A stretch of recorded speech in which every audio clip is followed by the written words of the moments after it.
师。接下来的时间当然是要看看今天的4位情感导师如何帮助我们的嘉宾朋友走出他们的情感困惑了。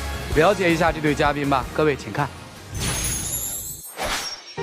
我们都曾经有过一段婚姻，现在他想和我结婚，可现在他接受不了我的儿子。看到他那么辛苦，我很心疼，我很想跟他结婚。他一直以孩子的问题推脱，我不能因为自己的感情放弃孩子，我希望能陪在孩子身边，能多教会他一点东西，让他感受到妈妈的爱。可是他不理解。他本身身体就不好，我想让他放下生活的重担，让我们共同面对以后的生活。有请这对情侣，有请。王先生51岁，来自四川歌手，有请。梁女士36岁，来自四川待业，有请。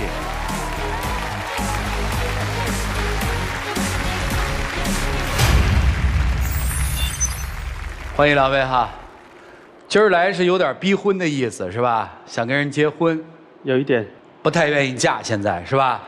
对，不愿意嫁的最核心的原因是什么呢？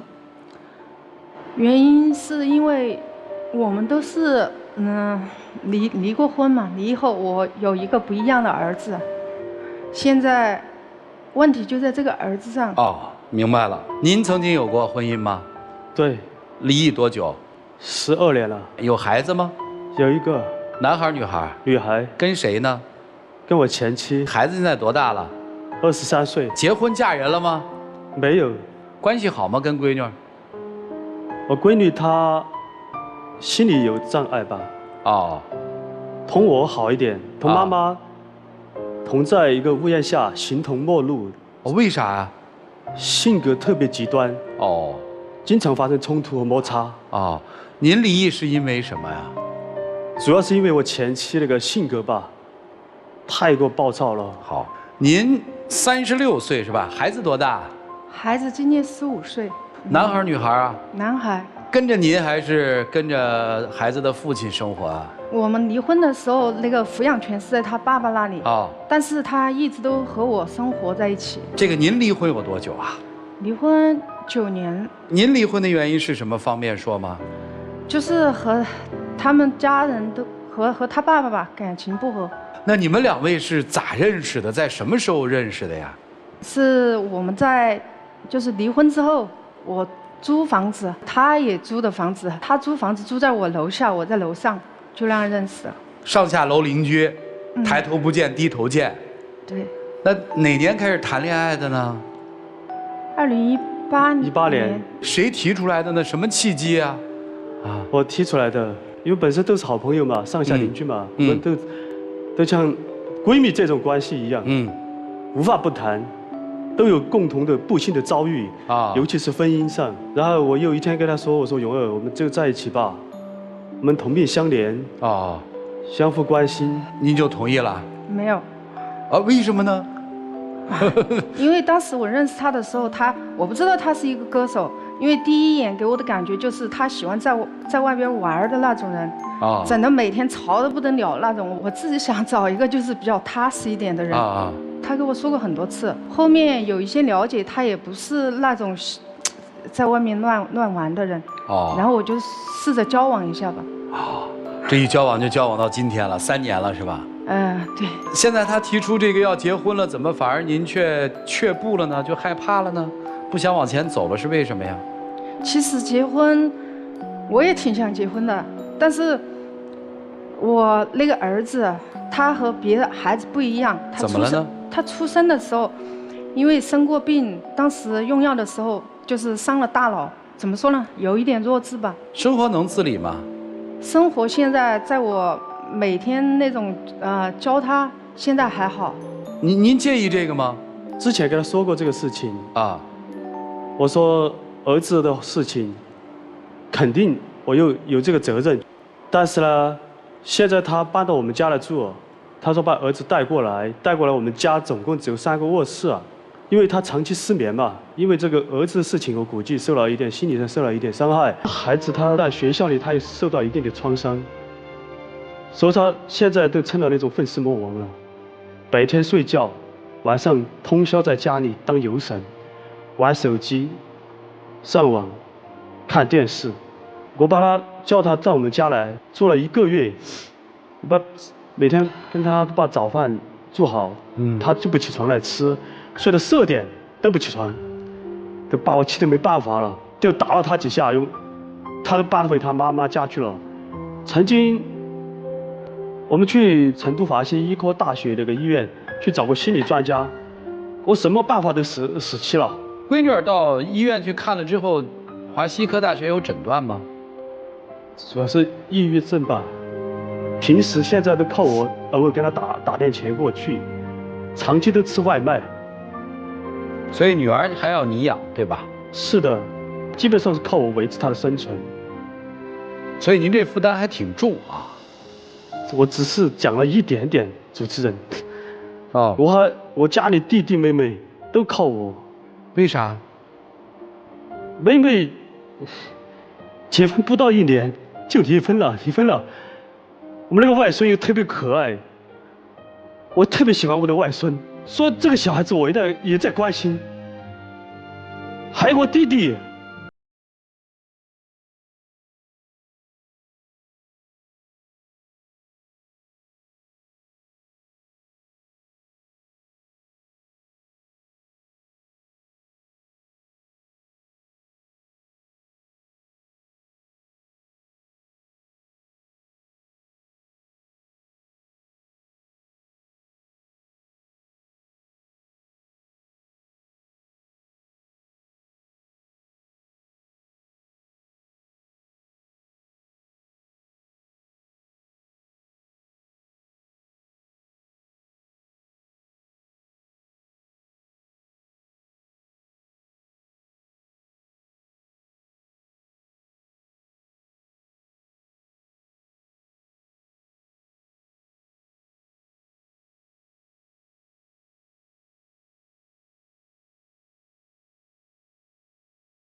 因为家里面等于有2个小问题少年嘛，对吧？一个带着女儿，一个带着儿子，组成一个家庭，你们愿意吗？我想过这个问题，我觉得我愿意，因为我觉得大家要在一起生活。他的女儿就没有在我身边，但我心里每天都牵挂着她。我问一个问题吧，可能比较残忍啊。在这个男人和儿子之间做选择的话，您会怎么选择？我知道他肯定是选择儿子。我会选择儿子。那今天来这儿的目的是啥呢？都有答案了，还来这儿干嘛呢？因为我觉得我跟他在一起3年了，我也希望有一个结果。我觉得我和他，我什么都可以陪他，不管做什么，包括他说做什么直播，出去创什么业，上什么班，我都可以。我可以忍受您的父母、您的弟弟妹妹，因为他家里比较复杂这个事情。刚才他讲了，我们听到了。我全部都可以面对，但唯独我就想着，我能够把孩子接在身边。好，我再换一个问法，是不是如果一个男人能够接受你和你的孩子，你就可以嫁给这个男人？那肯定不是这样的，因为是这样就不会和他走过3年了。啊，就是这个男人身上什么东西是吸引你的？首先他比较对我肯定是比较好，很爱我，另外就是对身边的人、对自己的家人很好。所以他的那部分对身边人的那种责任心，让你觉得很看重，是吧？好。所以讲到现在，我基本明白这2个人是为了互相取暖嘛。我也能理解为什么说我们有共同失败的经历，我们有共同相通的一些经历，所以我们在一起嘛，就很吸引，对吧？我在他身上看到他对他家这样的孩子这么努力的付出，这一点感动我。最初就这一点。他最吸引你的东西，现在是你最不能接受的吗？就是他对那个孩子的好，他的那种善良，他的那种耐心。现在恰恰是你们进入婚姻最大的一个拦路石，对不对？对，今儿可是个大难题啊，特别考验4位老师的智慧。我们一起进入丘比特问卷。博鸿庸，你刚才的言语当中，但我真的是觉得，你生活的诸多苦难，固然特别简单：一，女儿，女朋友放第2位，先不考虑。第1位先考虑女儿，一个20出头的女孩，如果她心里有障碍、情绪有问题、有病症，最需要的就是父母的陪伴。别说1个月，陪1年，陪3年，能让这个姑娘。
几分，你的女儿也会比现在好得多，这是第一。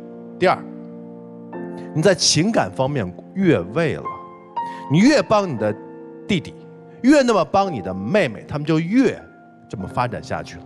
他们绝不会觉醒的，因为他们始终觉得我一哥呢，我也不是让你一下就撒手对你的弟弟和妹妹就不管了，但是也懂得方式方法，在你力所能及的时候去解决这件事情。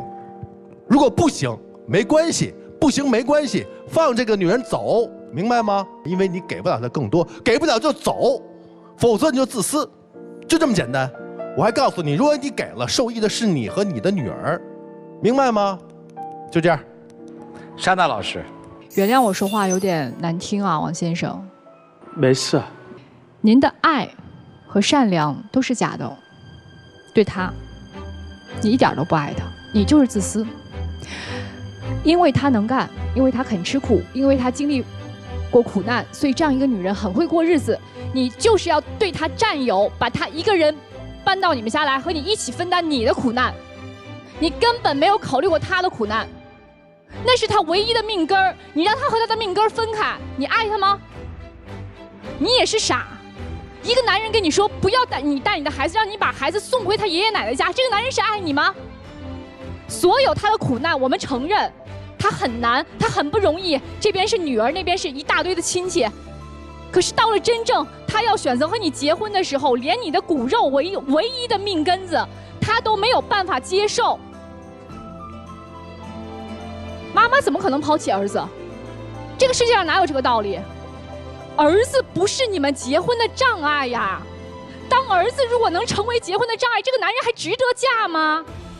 我告诉你，真正爱你的男人，不论什么样的条件，不论有没有条件，也一定不会让你说出一句话，让你和你的亲骨肉分离。越是涉及到这种伦理道德题的时候，越是不能用道德来做衡量，因为一旦用道德做衡量，我们发现就扯不清楚了。为什么会激动、会冲动？其实都来自于这儿。在中国，有一些当哥的就是这样。我自己好了，一个家族，别说我这个家族了，我更大家族范围内的事儿我都要管。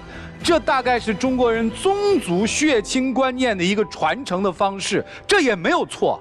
你用现在的东西排序，这肯定是错的。但是你说从传承来说有什么错呢？没错。谁对谁错说不清楚，我说的对吧？这是我说的第一层啊。我说的第二件事，我觉得也挺给我有启发的。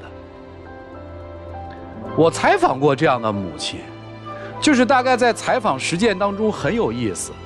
面临这种情况的时候，逃跑的大多数是我们男人，就是爹跑得特别快，谁守下来了？就是莎娜老师说的那句话。当妈的怎么会放掉自己的儿子呢？所以大多数这种家庭最后撑下来的全是母亲，这就回到这个本命题上面了，就回到他们的问题上来。你发现他给予的所有帮助都不是陪伴，给予闺女的不是，是钱；给予弟弟的不是，是钱；给予侄儿侄女的是什么？我经济上多给一些。他在精力上已经没有这个能力去完成了。自己都活得痛苦不堪，觉都睡不着了，他怎么还有精力去管旁人？包括他那个女儿，他不想管吗？他想管，他没有那个精力。我只说事实，就是人在碰到最困难选择的时候，我们就平心而论就行了，就把所有的私心都抛出来放在那儿，放给对方看，咱们就把私心谈透了，不就可以很好的过日子了吗？这问题不应该跑到我们这儿来讨论的。这个问题应该你一个50岁的人，你跟他坐在一起，你们俩来规划的。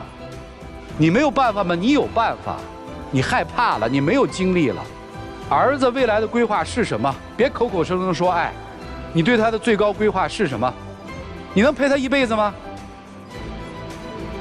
陪不了一辈子，就是在我有限的时间里，能多教他一些东西。我希望能教会他多一点生存的能力。对。那有没有更好的方式让他得到生存能力呢？你教就是最好的吗？就我们把这些问题列在这儿，你会发现你们没有那么挣扎，没有那么纠结。你可以不把他的孩子带在他的身边，没问题。你信不信？对于一个15岁现在的这个孩子来说，以他现在的智力发展水平，他现在最需要的是什么？什么地方是帮助他提升能力最快的地方？我觉得他就希望跟我在一起。不，那是你的想法。他如果跟你在一起，他永远长不大，他不可能变化。那我们就讨论还有没有更好的解决方式。你没有去想啊，你的方式就是，哎，我们先那个，我们过2年带他来耍。那应该2个人共同去给这个孩子找啊。你们也没有去真的很认真的去找这些地方，没有更好的给这孩子规划过。现在妈妈的规划就是守在你一辈子，那你别结婚了。他又不是那种男人，那种男人可遇而不可求的。中国有没有？中国山东有啊，带着前夫嫁人啊。人家那个丈夫愿意接受这一切啊。你这个男人不是啊，他的各种条件不允许啊，精力上不允许，经济上不允许，光有爱也没有用嘛，回到现实生活嘛。所以要想两个人在一起，你们得想解决方法，不是在这儿抱怨。一定有好方法，有很多人想出了很多好的方式，包括面对这样的孩子，怎么去提升他的自理能力，怎么跟前夫协调，而不是置气。我们共同的坐下来谈这个孩子的未来，因为你要想清楚一点，你不可能陪他一辈子，你还要再想清楚一点。如果你想更长时间的陪伴他，这个男人绝对不适合你。我不说爱不爱，我只说现实。50了，15年以后你儿子30，还是这样，还需要你照顾。你那个时候50，就是他这个岁数，他那个时候快70了，你照顾谁？照顾哪个男人？我们都说现实问题，我从来只说现实问题。你考虑吗？怎么办？唯一的办法，我就是之前说过的，就是我们现在努力把自己条件改善，然后接过来请一个人照顾这个孩子。他不可能每天都照顾这个孩子，葬送自己的一切，工作都不要，什么都不要，为这个孩子付出一切。这不就是我刚才说你的吗？你摆平事物的思维都是用钱，但是在现实的生活当中，尤其是情感部分，有些东西真是钱摆不平的，对吧？这个问题你先想清楚再说吧。一起进入真情60秒。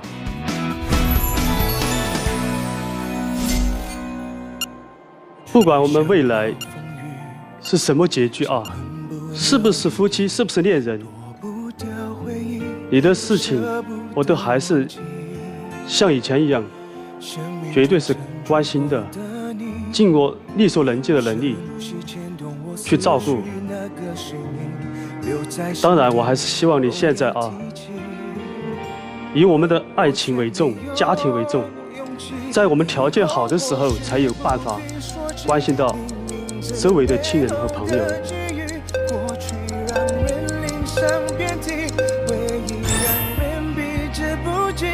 谢谢两位的机会。男生一定会出来，因为他通常就觉得咱们不理解他，男出女不出，是吧？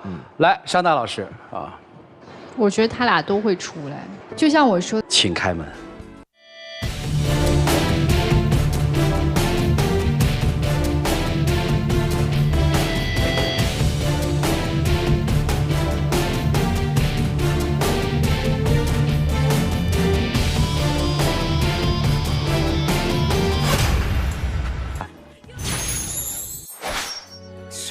我和他认识3个月就结婚了，一直就知道他有个儿子，但是孩子并不接受我。现在儿子也大了，他一定要我们住在一起，非常尴尬，而且家里经济压力很大。我觉得现在还年轻，想去南方打拼打拼，但他不仅不跟我去，还不让我去。我之前有一段失败的婚姻，在离婚的10年中和儿子相依为命，但现在我的年龄越来越大了，只想在老家稳定的过好日子。他是一个不切实际的人，一点不为我和孩子考虑。现在我们的问题越来越多，不知道这么快结婚是对是错。有请这对夫妻，有请。韩先生39岁，来自黑龙江个体；杜女士46岁，来自黑龙江自由职业，有请。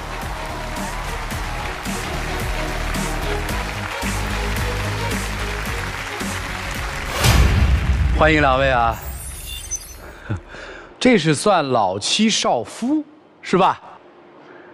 结婚多久啊？1年多。认识多久结的婚呢？3个多月。认识3个多月就结婚啊？那不就是闪婚吗？您以前有过婚姻吗？没有。所以您是初婚。您以前有过婚姻吧？有过。那您怎么会这么快又婚了呢？我离婚10多年了，带着一个儿子，也是通过亲戚朋友认识，觉得他这人挺好的，心眼好使。人好心眼好，所以下定决心要嫁是吧？啊，你是怎么下定决心娶的呀？因为我母亲朋友介绍的嘛，我母亲先看见他，觉得对他很满意。我在外地工作嘛，我就回到家里跟他见面，完了见完之后，我也觉得他很温柔、大方、得体。那您孩子多大呀？今年20。那就是说你们相亲的时候，孩子19岁是吧？那不就是个大小伙子吗？是儿子吧？是。那儿子怎么样啊？刚开始前儿子是反对的啊，那肯定啊，就是他不让他跟我在一起。嗯，通过一番其实我儿子反对的原因，因为我先前那段婚姻是很不幸福的，也是经常吵架，不然的话也不可能离婚，也经常有矛盾。但是就是从过完年以后，孩子就是我就叫回我们身边，年前没回来，在外面打工。回来之后发生了什么？过完年以后就回到我们身边了。跟我发生了矛盾。哦，就是儿子跟您发生矛盾了啊？发生啥矛盾？就是刚回来的时候吧，对他嘘寒问暖什么的，该带他玩，他就是睡个懒觉什么我也不说。但时间长了呢，我觉得就是这种习惯不算太好，就是晚上玩游戏。其实现在年轻人的话就是。睡懒觉，我感觉很正常。早上还不起，叫不起来。我做好饭让他起来吃饭，他都不吃。哦，孩子就是这么大了，应该能知道几点是正常的起床，不能太贪玩，是不是？我说句话啊，不一定对啊。这孩子这么大，不应该自己出去了吗？都打工，干嘛还住一起啊？住不到一起就让他出去不就完了吗？不管多大的孩子，在我心里他永远就是小的。他就是太溺爱他了，太宠了。我不是溺爱，在他小的时候就已经就是没有父爱了。我就是希望他有个父爱，虽然说是不是自己的亲生父亲，是继父，但是你约束他的，我就认为挺过的。那孩子20岁了，为什么不让他出去独立啊？因为我怕他学坏了。哦。妈妈担心大儿子出去学坏了，希望自己的这个丈夫、孩子的继父，能像个他要求的继父一样对儿子。继父呢，倒也不见外。我既然是你继父，我就得管你，老子就得管你。对，我得。结果给儿子管反了，是这意思吧？啊，听明白了，这是第一层冲突在这儿，还有别的吗？啊，其实他挺大男子主义的。啊，怎么大男子主义？就是。我们上班，我的同事说这个女孩，你是个大笨蛋，你就是搬个箱子你都搬不动，你吃这么多饭，你长着一身肉，你白长了。我那只是跟他开了句玩笑，我也没当回事儿。其实是我觉得你是开玩笑，但是别人不那么去想。那有什么想不想的？他们愿意怎么想怎么想呗。咱们他就认为就是你在挖苦他。再说一个小女孩，你那么说的话，很多人他都在面前，他根本都吃不住的。您2位现在在一个单位工作是吧？对。哦，就是他会跟同事说话比较直是吧？他不光跟同事，跟就是说的这些哥们当中也是一样的啊。就是总说就是小时候那些丑事儿。说什么人家小时候就穿开裆裤，又上那个谁家去很正常嘛，因为我现在40来岁，是不是？我们在一起坐一桌喝酒吃饭，那不聊以前聊什么呢？对呀，你聊未来，现在已经有的他们都定型了，我跟他们跟我聊不到一起去，我有未来。你就是认为你的想法啊，你就是总想我就是我所做的什么事都是正确的，别人做什么事都是错误的。那我就是在家做家务的时候，你也认为我是错的。本来就是嘛，我心直口快，我说的都实话。你说做家务，让他洗几件衣服，我说明天早上我还得穿，是不是？我说你就给我，现在就今天晚上洗了啊，等第2天早上起来呢，我一看衣服上染上颜色了。你把唯一的一件白衣服给染上颜色了，你说让我怎么整？完了，我第2天我还得。那我不是故意给你染上的。如果说我要知道那个衣服掉颜色的话，我不可能放在一起我去洗这件东西去。就因为我要用它，所以说才让你去洗嘛。那你为什么自己不去洗啊？你非得让我去洗呢？染上颜色还是我的毛病？他对您好吗？还行。他对你大男子主义吗？有。哦，就是让你干点活是吧？就大男子主义。行。本来我们家的经济条件就不好1个月你要去掉房贷，还有就是还欠款啊，1个月剩下来生活费也没多少了，就那么点钱，1000多块钱，交到他手里，他可倒好，不到几天花光了，买了一大堆香水回家。哪个女人都是爱美的，我也一样，我也是热爱生活，我也是爱美。那我买香水的话，我就是说的像人家我买好几百好几千的了，我没有买那么贵的。那你不你我只不过买完了，说的你就我喷完身上，出门喷完身上不很正常？这我能理解。那你不能喷满屋子都是啊！那我一进屋，下班回来一进屋，闻的满屋子香水，都直打喷嚏，晚上睡觉都直打喷嚏，那睡不好。那我跟了你了，我连这点自由权都没有吗？我买啥的话，我还得说的，你这个香水你闻闻，你喜不喜欢这个味儿？我去让你去闻去，完我再去买去吗？你呢就是爱慕虚荣，装的洋蒜。我不是爱慕虚，我怎么能爱慕虚荣呢？哎呀我跟你的时候，你也是没有什么，是不是？你就是好高骛远，你这个你知道吧？我怎么好高骛远了？你什么事都是按照多挣点钱？你自己的意志去做。你听过我的吗？你说说他怎么好高骛远，我们听听。我不让他弄啥，他非得弄什么？啊，您不让他弄什么，他弄什么了？啊，开了一个店，一个烧烤店啊。东北不就是那种烧烤吗？对，东北烧。哦，我说的前女友在南方，然后呢？然后呢，他过生日自己一个人感觉很孤单，因为他没有什么朋友，身边没有什么朋友。那我过生日的时候，他没给我买过礼物，前女友过生日他给买礼物，为什么？那很正常，你过生日前我是24小时陪在你身边，是不是？我又带你看电影，你是陪在我身边了，但是感觉不一样。你买的东西和你陪在我身边是两个概念。我只是买了个礼物，买完礼物你发现了之后，我就给他全部联系方式都删除了。不是，已经不联系了。是您在婚后还给前女友买礼物，还是曾经给前女友买礼物？婚后。这，那为什么还给前女友买礼物呢？因为我怎么说呢，就感觉他给我打个电话嘛，我感觉到他挺难受的，挺孤单的，我就买了一个小娃娃在网上。你那不是感觉到他难受而去孤单，你是还是有那种怜悯你。哎，你也别光说我，你婚后之后你和你前男友不也联系吗？不一样吗？那么为什么总往我身上赖呢？我好全是我毛病似的。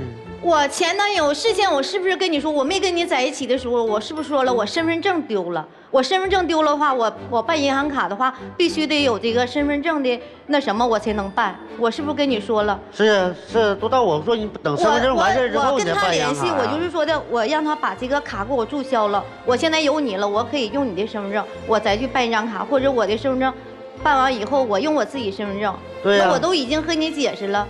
那解释为什么3番2次他还给你打电话联系你？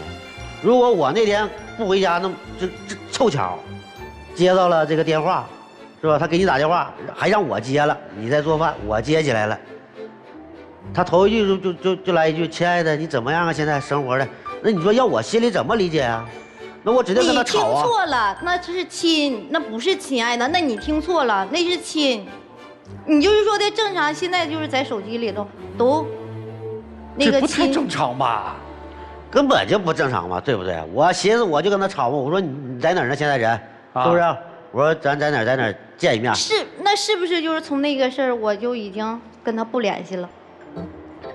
你不联系了，那你说你在家，我出去挣钱，你在家呢，拍那个视频直播，完我晚上回去了呢，累得要死，是不是？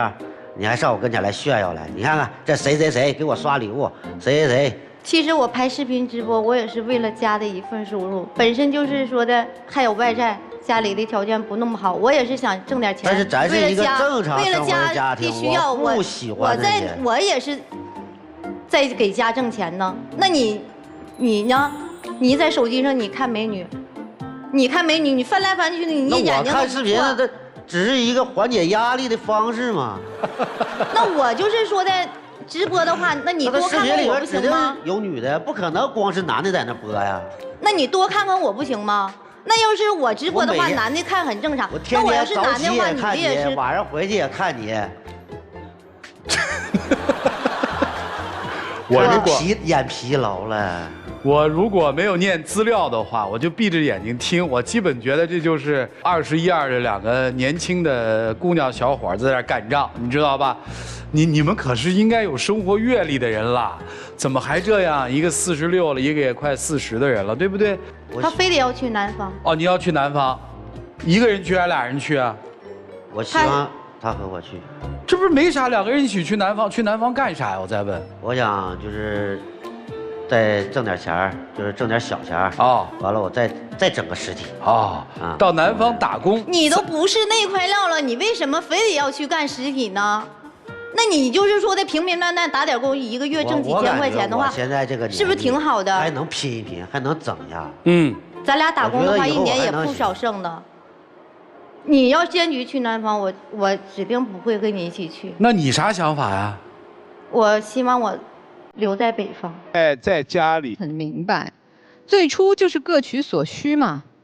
先生觉得，哎呀，我这也奔40了，我找一媳妇儿回家，贤惠成熟，还能帮我照顾我妈，还捡一大儿子，将来能给养老，就娶了吧。女士也是啊，这挺好呀，遇着一单身比自己小、高大威猛、没孩子没负担，都觉着是冲着占便宜去的。真的恕我直言，你们结婚的时候为什么3个月闪婚？那其实背后偷着乐呢。哎呦，我可捡了一个便宜啊！抱歉，你们都没想着娶了这么一个人回家，或者嫁了这么一个男人，你要为他做些什么牺牲和付出。所以现在就问题来了，我还比较相信女士的这个第六感。你要真去了南方，还真可能出事儿。因为首先你就不是基于特别爱这个女人娶回的家，是功能型的媳妇儿，感情还没来及培养你就要出去，再加上你那前科，还跟前女友暧昧不清，给人家送玩偶，那是你该做的事儿吗？你是39还是19啊？轮得着你同情前女友吗？那个轮得着你去爱她、宠爱她、心疼她、给她送礼物吗？俩人不能相处了，可以当朋友吗？谁说你能跟这个和你索取同情关爱的女生做朋友了呢？你妻子允许了吗？他不知道那是，后来发现他不知道你就可以做这样的事儿啊！你的心根本就没有死，你根本不是为了爱娶的她，你随时心就是打开的。你去南方再出现一个小姑娘说：“大哥呀，我一个人在异乡漂泊，好孤独呀！今天我过生日啊，你来跟我吃顿饭吧。”你抬腿就去了。不能。所以我相信他的感觉是对的，你还真不能跑，你真不能去了就跑。你就算不跟他离婚，你在外边惹出家花花草草，受罪的是他。我也没有多跟你说的了，反正我坚持，如果他去南方就出问题。好，他要非去，你就跟他散伙。谢谢严老师。徐总，去南方都安排好了吗？有点计划啊，做什么啦？做什么安排啦？先你们的感情，如果他是一个不成熟的、幼稚的人，你应该该离开就离开了，因为闪婚闪的有点太快了，啊，就这样。谢谢曲总。单娜老师，哎，你没想过要孩子吗？你没有自己的孩子吧？没有。39岁了，没想过要孩子吗？没有。为啥呀？因为我觉得要孩子可能自己养不起。我觉得你不是给自己找了个媳妇儿，你是给你妈找了个交代，说这个妈也别催了，你看过来也挺好的，能照顾家，能照顾您，然后你就可以当甩手掌柜了，浪荡惯了嘛。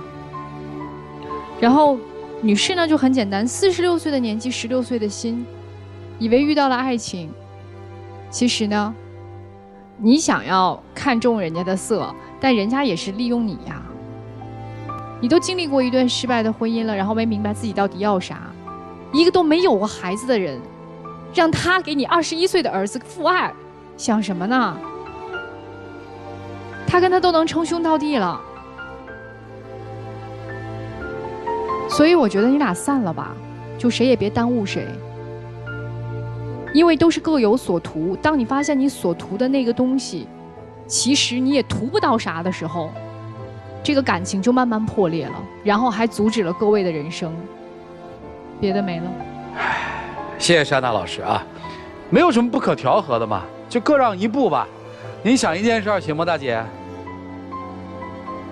？46岁了还能把衣服洗不好，一个单亲妈，你不太合格哎，你的生活也不太独立哎，您需要好好成长。39岁。想做一个20岁男人的爹，你差点力量，你连个媳妇儿都娶不了。说句实话，没你妈，你连媳妇儿都娶不了，你就跟人做哥们儿就完了，管太多了。踏踏实实的吧，前半生都过完了，能过成什么样你们不清楚吗？脚踏实地， 2位的婚姻就是不实事求是、不脚踏实地的一个后果产物。咱既然这样了，为了这段婚姻，为了这段感情，为了未来的这个陪伴，咱脚踏实地，接受一切现实，该咋地咋地，收收您的少女心吧。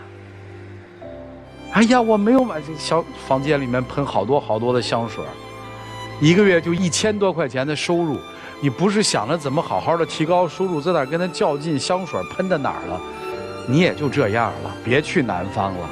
徐总那句话我特别认同，这么大个北方容不下你了。就是好多人觉得说我在这个城市活不好，换个城市一定活得好。你记住了，你在这个城市活不好，你换哪个城市你都活不好。结婚了，收心吧，彼此体谅。离婚多年，心也是飞的，把你那颗心也收一收吧，踏踏实实的过日子。你们俩就不要再分手了，你们俩再分手成本太高了，那老娘会气死的。这儿子不争气啊，娶不到媳妇儿没本事就得了，我给你找来了，你还能让他跑了？收心吧。我没啥，我就觉得挺好，他们俩在一起，收心踏踏实实、本本分分的过日子，照顾老娘，安于现状的过日子。最后唯一的提醒就是，儿子可别再留在家里了。你要还想要这段婚姻，就让儿子赶紧出去。再留下来，你就给你的老公留了个仇人，指不定未来的生活咋样呢。一起进入真情60秒。媳妇儿，我想跟你说是我爱你，是真的、真心的，不是说娶你就娶一个老妈子，就是照顾家的保姆。但是我也真心是希望为了咱们家着想，你能跟我出去，再跟我出去闯一闯。相信我一回，以后咱们的日子一定会越过越好。这个兴许我达不到你的要求，我不会和你去南方，我要保留我的意见，我不会去。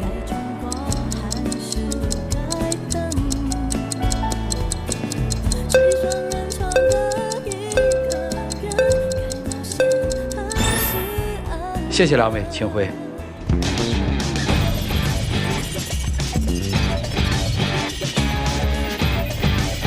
还挺感慨的，46岁的女生还有这种冲动，是不是挺厉害？啊，预测一下结局。丈夫没有承诺不去南方，我想等一会儿妻子不会出来了，丈夫依然会出来。您期待的现实结局是什么？就是都不出来。哦，就分开这段婚姻，您觉得是最好的？我认为这种风险，再婚加闪婚的后果其实已经明显了，就是你不看好他们的婚姻关系，明白？我觉得2个人都会出来，双出。对，因为毕竟他们婚姻还短，磨合还欠，但还是有一定基础的，也是符合彼此的基本需求的啊，还是应该珍惜一下。我也期待他们都出来。好，来，曲总，双出，我也认为是实际和最好的结果。应该都会出来。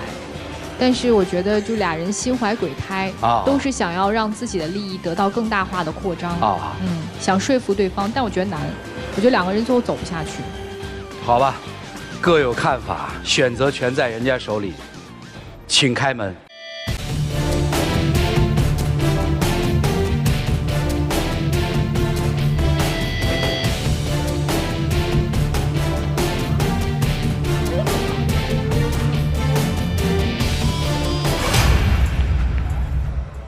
时间是让人猝不及防的东西，晴时有风，阴时有雨。咋了？错愕吗？是我们太单纯善良了吗？挺好的，多好啊！这结局还真没有一个人想到，我也没想到。我觉得这个岁数好歹应该珍惜一下吧。错愕了，确实错愕了，也行。如果你们认为这是一个错误，及时的修正错误，重新开始人生，也挺好的。祝你们幸福。接下来，请跟随我们的老师一起进入到京云中央厨房，进入爱情保鲜剂。